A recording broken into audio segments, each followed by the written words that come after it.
Hello, I'm Dr. Rob Hicks and I'm a GP working in London.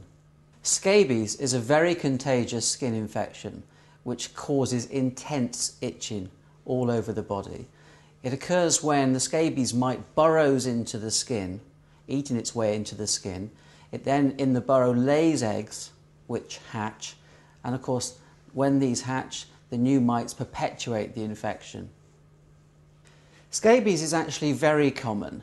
It's more common in children and in women. It's more common that people get it from schools and those living in nursing homes because it's close proximity, close prolonged physical contact is how people catch scabies.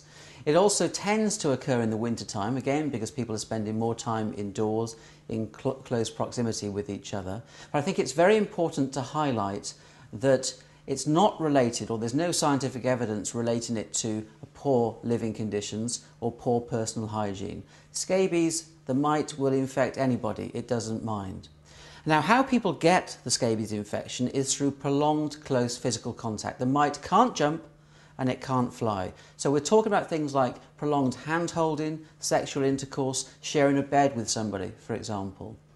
Now, thinking of the symptoms of scabies infection, obviously it's intensely itchy. People just can't settle and they're often clawing at their skin.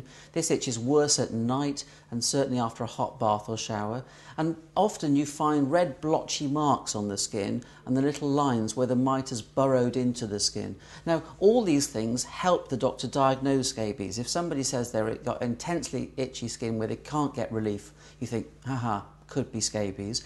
Examine the skin and you may see the red blotchy marks and the thin lines, particularly in the warmer areas of the skin, and that's where the mites like to be, so in skin creases, between the fingers, under the nails, for example. And then if somebody says that somebody else within the household also has very itchy skin, then that adds weight to the probable diagnosis of a scabies infection.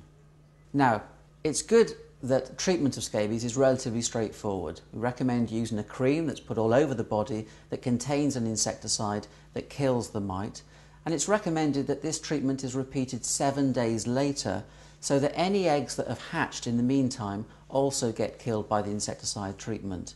Very important also that somebody's given a treatment to relieve the itching, a cream or maybe an antihistamine tablet, which may also help them sleep at night and get a decent night's sleep so they're not feeling tired the next day. Also very important that other members of the household are treated or sexual partners are treated, even if they haven't got symptoms, to reduce the risk of the person becoming infected again. Good idea to boil wash household linen, clothing, bed linen and towels to make sure that any mites that have survived on these articles are killed, and boil wash more than 50 degrees centigrade. What's very important is that scabies is a very common infection, easily treated, and people shouldn't be embarrassed about asking for advice about it. And they can get this advice from their local genito-urinary medicine clinic or sexual health clinic, certainly from their GP or their practice nurse, or they can pop into their local pharmacy and ask their pharmacist for advice. For more information, visit www.nhs.uk.